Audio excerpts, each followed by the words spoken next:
আজকের জামানাতে আমরা মেহমান যখন বাড়িতে আসে চা দিই, নাস্তা দিই, ঠান্ডা দিই, বিভিন্ন রকমের সব কিছু দিই, কি দিই না ভাই? আল্লাহ নবীর জামানাতে যখন মদ হারাম হয়নি, আল্লাহ শরাবকে যখন হারাম করেননি, তখন মানুষেরা মদ পান করত, পার্টি চলত মদের, নমাজ পড়িতে মানুষ যাইত তো মদ পান করে নমাজ পড়িতে যেত আল্লাহর ঘরে, মানে হারাম হয়নি, গুনাহ নেই, নমাজ পড়িতে যেতেন। পরে আল্লাহ হারাম করলেন। তা আনাস বিন মালিক একটা বাচ্চা ছেলে, 8-10 বছরকার ছেলে, উনি বলছেন আমার কাঠবাপ, কাঠবাপ বুঝেন? কাঠবাপ বুঝেন মানে মা হলো নিজের, আর মাটা তালাক নিয়ে বা স্বামী মারা গেছে, অন্য একটা লোকের সাথে বিয়ে করেছে, ওকে বলা হয় কাঠবাপ। বুঝতে পারলেন তো? কাঠবাপ কে? আবু তালহা রাদিয়াল্লাহু তাআলা আনহু। ওর বাড়িতে আমি পার্টি চলছে তো সবকে গিলাসে ঢেলে ঢেলে শরাব দিচ্ছে, মদ দিচ্ছি। এবারে একটা নবীর এলান করনেওয়ালা একজন সাহাবী কেরাম দিয়ে হাঁটছেন আর এলান করছেন কি?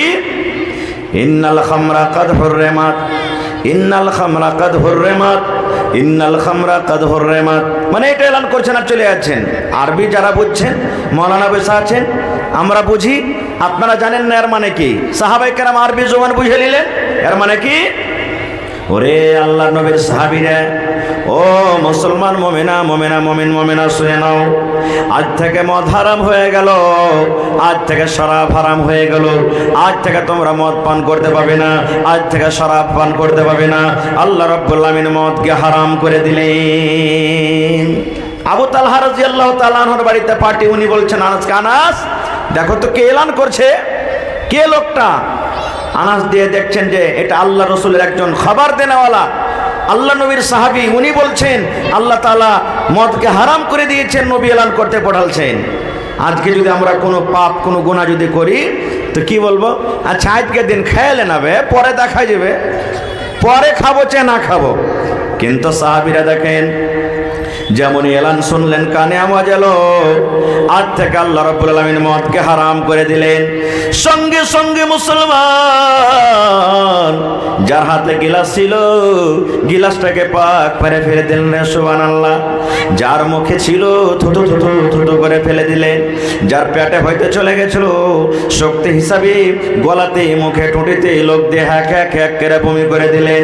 বাড়িতে তাদের জমা করা ছিল, স্টক ছিল, বড় বড় হাঁড়িতে, বড় বড় কোপাতে, বড় বড় গামলাতে, বড় বড় কলসিতে মদ রাখা ছিল, তারা বানিয়ে বানিয়ে রেখেছিল। এবার বাড়িতে চলে গেলেন, এরকম ভাবে কলসিটাকে মাথার উপরে নিয়ে ভাড়াস করে জমিনে ফেলে দেয়, এরকম ভাবে মাথার উপরে নিয়ে গামলাটাকে ভাড়াস করে ফেলে দেয়, এরকম ভাবে কলসিটাকে মাথার উপরে নিয়ে ভাড়াস ফেলে দেয়। আনাস বিন মালিক বলেন, যখন ঝমঝম ঝমঝম ঝমঝম করে যেমন মেঘ হয়, আর মেঘ হওয়ার সময়তে যখন বেশি পানি হয়, গলি দিয়ে রাস্তা দিয়ে পানিগুলা বয়ে বয়ে চলে যায়, এই মতোই এত মদ মদিনার গলিতে গলিতে বহে গেল রে। কি মনে হয় মদিনার গলিতে পানির বন্যা চলে এলো। এর নাম হলো কি? মুহাব্বত, ভালোবাসা। নবী বললেন করতে হবে না তো হবে না, খেতে হবে না তো হবে না। আর একটু আগে চলেন, নবী মুহাম্মদ সাল্লাল্লাহু আলাইহি ওয়াসাল্লামের স্ত্রীর কথা। আমাদের শ্বশুর যদি আমাদের বাড়িতে আসে, তার মান সম্মান করব না করব না? জোরে বলেন। যদি মান সম্মান না করেন, বাড়ির যেটা প্রধানমন্ত্রী আছে না, এমন ঘুঁচা মারবে আপনাকে, মরা হতমা। প্রত্যেক দিন ভালো মন্দ খাইছি ভালো, আজ আমার বাপটা কিংবা ভাইটা এসেছে তো মরার, বলছে যে পকেটের টাকা নিয়ে একটু ভালো মন্দ, তাই তরকারি গেলে আনতে পারলে না। কত রকম ছিড়বে আপনাকে। তা আবু সুফিয়ানটা হলো নবীর শ্বশুর, মুসলমান কিন্তু তখন হয়নি, জামাইয়ের বাড়ি বেড়াতে গেছেন। লম্বা ঘটনা, কি কারণে গেল বলার টাইম নেই, বেড়াতে গেছেন। এবারে আবু সুফিয়ানের একটা বেটি নবীর হলেন স্ত্রী, উম্মাহাতুল মুমিনিন। বেটি জামাইয়ের বাড়ি বেড়াতে গেছেন, অনুমতি চাইলেন, বেটি বাড়িতে আছো? জি আব্বা আছি। নবীজি বললেন তোমার আব্বাকে আসতে বলো। এবার আসতে বলেছেন। নবীর বিছানা কিন্তু বিছানা বিছা আছে। আব্বাকে বিছানাটা মেল হয়ে থাকতে গেলে বিছানাটা বিছিয়ে দিবে আমার মায়েরা খালার আব্বার জন্য, না বিছা থাকলে জমা করে দিবে? বলেন। মেল করে দিবে বিছানাটা, যদি জমা হয়ে থাকে তো মেল করে দিবে। আমার আব্বা এসে রে, বিছানাটা মেল করে দিই। ওরে সুবহানাল্লাহ। মা না, আবু সুফিয়ান বলছেন যে আমি নবীর বিছানাতে বসতে যাব, বিছানাটা মিল করা আছে, পাড়া আছে, আমার বেটি আমাকে বলছেন আব্বা দাঁড়াও দাঁড়াও দাঁড়াও দাঁড়াও একটু দাঁড়াও দাঁড়াও দাঁড়াও, মনে হয় কি হয়ে গেল। এবার আমি তখন বসলাম না, আমি দাঁড়িয়ে গেলাম। কি হলো রে বেটি?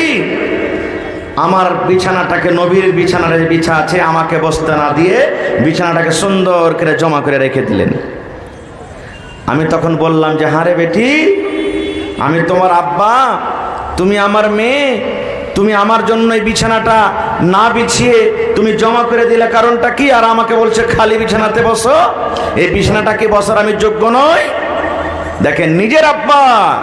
আহা, এবারে নবীজির স্ত্রী মানে আবু সুফিয়ান বলছেন আমার বেটে কি বলছে, ওরে আল্লাহর বান্দা, আব্বা গো তুমি আমার আব্বা হতে পারো, আমি তোমার কলেজার টুকরা মেয়ে হইতে পারি, এটা আলাদা কথা। এটা নবী মোহাম্মদ তোমার জামাই হইতে পারে, এটা আলাদা কথা। কিন্তু আব্বা গো এটা হলেন শুধু আপনার জামাই নয়, আল্লাহ রাব্বুল আমিন তাকে নবী এবং রাসূল করেছেন। জামাই হলো আলাদা কথা, আর আল্লাহ রাব্বুল আমিন তাকে নবী এবং রাসূল করেছেন। আব্বা আপনি হতে পারেন, আমি আপনার মেয়ে হতে পারি, বেটি হতে পারি, এটা আলাদা কথা। কিন্তু আব্বা গো আপনি এখনো মুশরিক হয়ে আছেন, এখনো আপনি কাফের হয়ে আছেন, এখনো আপনি মুসলমান হননি। আর যতক্ষণ আপনি মুসলমান না হবেন, আপনার মতো মুশরিক লোক নবীর বিছানাতে বসার হক রাখে না। আব্বা গো আপনাকে আমি আলাদা বিছানা লাগিয়ে দিব, বসার জন্য আলাদা জায়গা করে দিব, কিন্তু আপনার মতো মুশরিক লোক আমার নবীর বিছানাতে বসতে পারে না। নারে তাকবীর।